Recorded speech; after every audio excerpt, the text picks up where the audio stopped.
Assis américain, Ochiame Sylvie. C'est Casino, milliardaire impoli, c'est cher ça.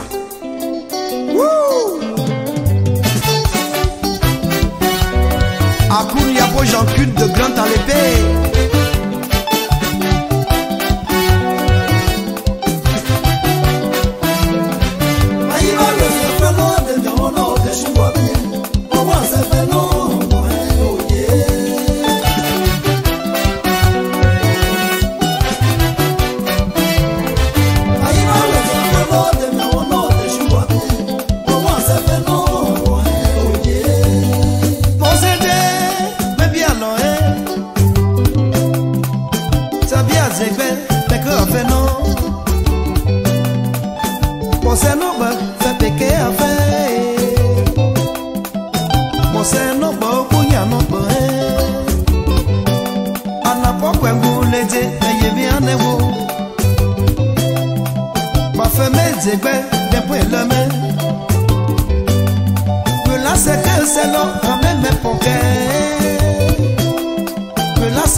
Ordinateur, Docteur Tarot.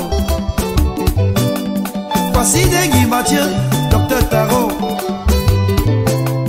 Docteur Bédarique, mais bien Noé. Béda Madeleine, mais bien Yama.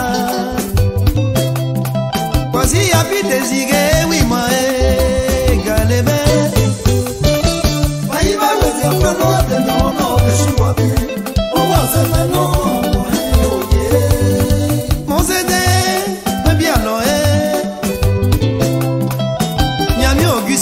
Mais bien y est bien. Assis Benabé, mais croyez-moi, Akamana, mais bien Yama.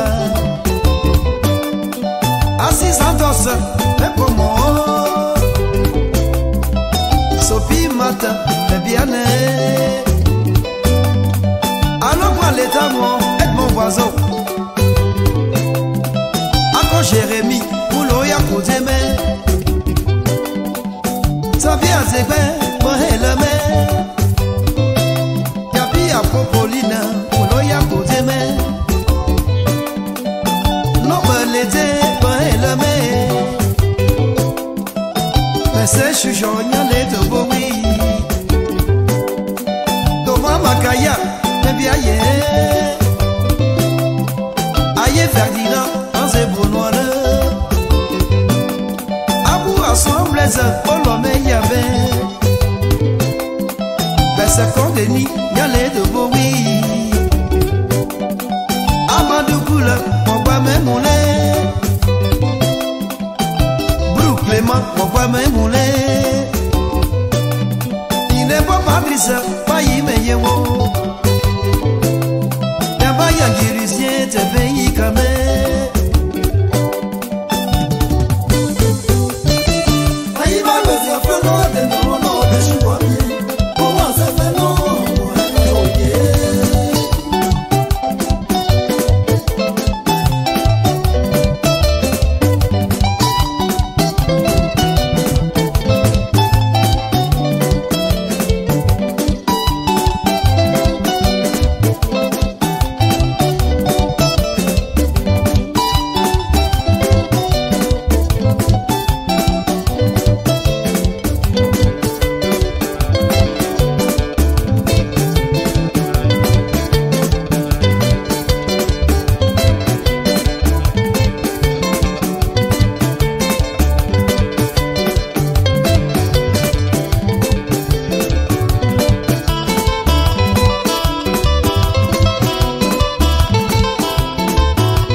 C'est qu'à cellulaire, t'as comme moi j'ai.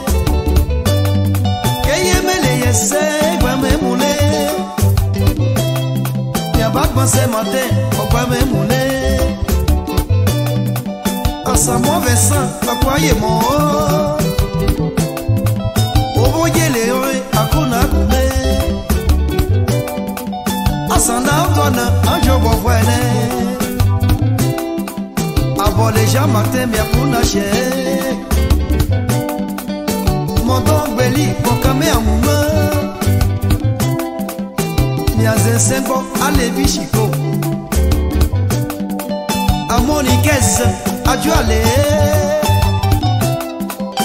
A Chididier, professeur Audi. Aïe va me faire